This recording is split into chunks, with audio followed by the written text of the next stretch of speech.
जवाहर कला केंद्र के रंगायन सभागार में पिछले दिनों नाग बोडस के लिखे मार्मिक नाटक तीन टप्पर का मंचन किया गया। 1 घंटा 25 मिनट की अवधि वाले इस नाटक का निर्देशन प्रदेश के वरिष्ठ रंगकर्मी साबिर खान ने किया। नाटक के सेट पर निर्देशक साबिर खान ने एवन टीवी के कला समीक्षक सर्वेश भट्ट से नाटक और नाट्य कला से संबंधित कई बातें साझा की। आइए देखते हैं नाट्य निर्देशक साबिर खान से हुई बातचीत के खास अंश। आज हमारे साथ मौजूद हैं प्रदेश के वरिष्ठ रंगकर्मी साबिर खान। साबिर खान की गणना प्रदेश के उन चुनिंदा रंगकर्मियों में होती है जो कि नाट्य विधा कोई ओढ़ते हैं, नाट्य विधा कोई बिछाते हैं।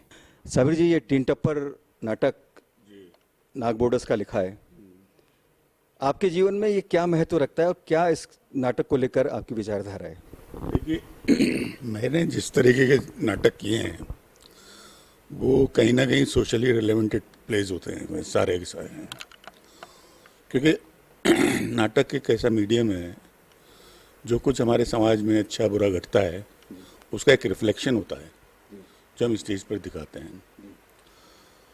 तो तीन टप्पर नाटक में ये है कि आज भी हमारे देश में करोड़ों की तादाद में ऐसे लोगों की संख्या है जो आज भी स्लम्स एरिया में रहते हैं और वो बरसों से बेचारे रहते हैं, लेकिन अचानक पता चलता है कि वो लैंड उनकी जो है वो कहीं ना कहीं या तो किसी को मल्टी बिल्डिंग बनाने के लिए पूरे के पूरे ज़मीनें बेच दी जाती है और उनको वहाँ से बेदखल कर दिया जाता है। तो ये जो हाउसिंग प्रॉब्लम्स है ये कई जगह देखने को मिलती है कि आप देखो लोग स्लम्स में रहते हैं जाकर ज़्यादातर, और इतनी जो एक सामान्य जीवन के लिए जो आवश्यकताएं होती हैं वो भी उनको पूरी तरह से मुहैया नहीं होती।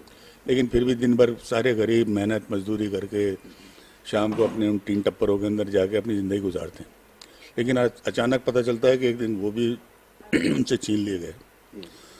तो ये नाटक इसलिए रिलेवेंटेड है कि कम से कम ऐसे लोगों की हम लोग कम से कम आवाज़ जो है ना जी वो दुनिया के सामने पहुँचे कि भाई जो एक ह्यूमन बीइंग है जिसको एक इस देश में रहने के लिए जो रोटी कपड़ा और मकान जो बेसिक सुविधाएं हैं, जो बेसिक नीड्स हैं, वो तो कम से कम उनकी पूरी है। आप इस नाटक के कई सालों से कई शो कर चुके हैं, अभी भी आपने मार्च में भी इस नाटक का शो किया था। तो आज की जो प्रस्तुति है वो पिछली प्रस्तुति से किस तरह से अलग है या उसी कैनवास पर आपने इसका मंचन करवाया है? देखिए, हर बार जब भी नाटक का शो होता है तो उसमें कुछ ना कुछ स्वाभाविक रूप से परिवर्तन होते हैं, क्योंकि नाटक में यही उसकी जो है एक कलात्मकता होती है कि वो स्टैग्नेंट नहीं रहता, जड़ नहीं है, वो कहीं ना कहीं बदलता रहता है। साबिर जी, नाटकों को लेकर अब आपके आगामी क्या योजना है? देखिए, मेरी योजना तो लगातार ये है कि जितने नए लड़के जो थिएटर से जुड़े हैं ताकि ये थिएटर जो है वो निरंतरता अपनी बनाए रखे। एक दुर्भाग्य से ये हो गया है कि पहले जब हम लोग जब आए थे नाटक करने तो हम लोग सिर्फ थिएटर करने आए थे, हमारे दिमाग में सिनेमा और टेलीविज़न वगैरह था ही नहीं। लेकिन आज क्या है कि आज के दौर में जितने भी एक्टर्स नए यंगस्टर्स आ रहे हैं वो साल 6 महीने 2 साल काम करते हैं और फिर बम्बई चले जाते हैं, तो एक वैक्यूम क्रिएट होता जा रहा है। तो मेरा प्रयास ये है कि वो जो वैक्यूम है ना वो भरा रहे, नए लड़के आते रहें और थिएटर कंटिन्यू होता रहे और थोड़ा ढंग से सीखें और जो थिएटर है जो उसकी क्या क्या उसकी आवश्यकता है उसको पढ़ें, लिखें, साहित्य दूसरी चीज़ों को पढ़ें। तो इस पे सारा फोकस रहता था कि वो लड़के पूरी तरीके से सही दिशा के अंदर सही तरीके से थिएटर के अंदर अपने शुरू करें उसको।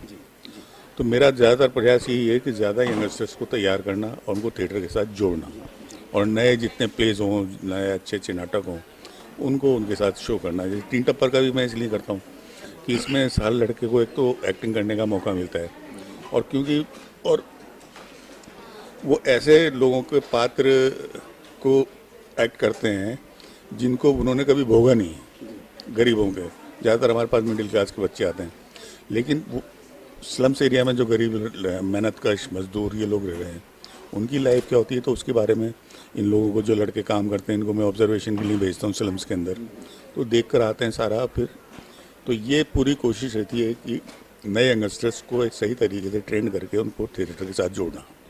तो ये थे नाटक तीन टप्पर के बारे में इसके निर्देशक वरिष्ठ रंगकर्मी साबिर खान साहब के विचार।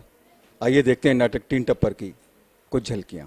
तो आप लोगों को तो पता ही होगा कि सरकार ये गरीब लोगों का भला चाहती है और उसने एक योजना बनाई है इन गंदी बस्तियों को साफ करने की। योजना के प्रथम चरण में गंदी बस्तियों के अंदर से गंदगी की तादाद का सर्वेक्षण किया जाएगा और उसकी तादाद निश्चित की जाएगी। दूसरे चरण में लगने वाले जरूरी संसाधन इकट्ठे किए जाएंगे और तीसरे चरण में सारी गंदगी हटा दी जाएगी। समझे? सफाई के नाम में बर्बाद करने आए हो या? अरे हमारे घर उजाड़ेगा। एक तेरा ये बाप का पैदा हुआ कौन? चुप नहीं कर खा जाएगा। मैं भी देख तू कैसे करता है पूरा साल। अरे नाम क्या है तुम्हारा भाई? क्या फांसी लगा देगा नाम जान के? शर्म नहीं आती औरतों के नाम पूछते हुए। पार्वती नाम है साहब इसका। नाम लाल की औरत है। तुम तो समझदार मालूम पड़ते हो। क्या नाम है तुम्हारा? मेरा नाम सियाराम हरदेनिया है साहब। PWD में लास्ट ओवर हूँ साहब। अरे क्या मतलब? क्या बदतमीजी है ये? हम सीधे सीधे समझा रहे हैं, इसका मतलब ये नहीं कि तुम हमारे सिर चढ़ोगे। गरीब आदमी क्या सर चढ़ेगा साहब, हमारी तो बस एक ही विनती है, हम पर मेहरबानी करो, ये नाप जोक छोड़ो।